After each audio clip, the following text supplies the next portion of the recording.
Hi all, welcome back to my channel. In this video, I am going to explain about Partograph. Watch this video till the end and don't forget to like it. If you find useful for you, please share it. Partograph is a paper-based tool developed by WHO. It is a composite graphical record of cervical dilation and descent of head against duration of labor in hours. It also gives information about fetal and maternal conditions that are all recorded on a single sheet of paper. In 1954, Friedman prepared the cervicograph. In 1972, Philpott and Castle developed the first partograph by utilizing Friedman's cervicograph and adding the relationship of the presenting part to the maternal pelvis. Central feature is the graphical recording of the cervical dilation, but descent of fetal head and uterine cavity are also indicators of progression in labor. The partograph also detects the other problems developing in the mother and the fetus during labor. Start recording on the partograph when the labor is in active phase. Cervical dilatation is 4 cm and above. Admission of the patient will be in latent phase.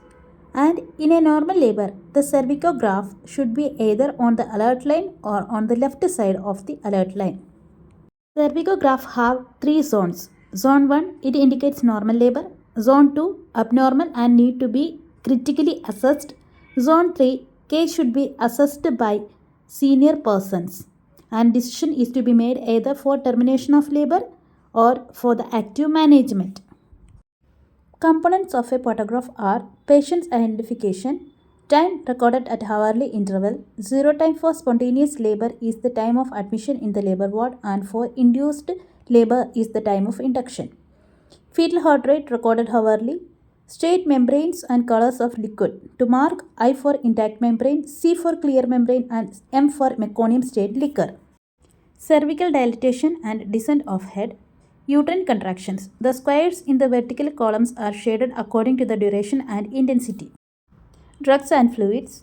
Blood pressure recorded in vertical line at every 2 hours and pulse at every 30 minutes. Oxytocin concentration in the upper box and dose in the lower box. Urine analysis by protein, acetone, glucose and volume. Temperature recorded. Now let's see how to do the partograph. Example number 1. A multigravida mother admitted in the hospital at 8 am. The cervical dilatation was 3 cm and at 11 am the cervical dilatation was 8 cm. So the first line is indicating the normal delivery of the baby. Now let's see the example number 2.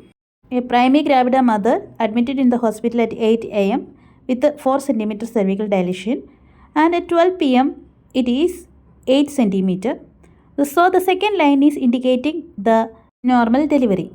If the cervicograph should be on the alert line or on the left side, we can say it is a normal labor. If the line is coming in between alert and action line or the right side of the action line, it indicates an abnormal delivery. In this cervicograph, it's showing the slow cervical dilatation and descent of the presenting part. The oxytocin infusion was started following the amniotomy. Partograph showed arrest in the progress in spite of adequate contractions. Labor was terminated by cesarean section. Thanks for watching. Please follow me for the next video.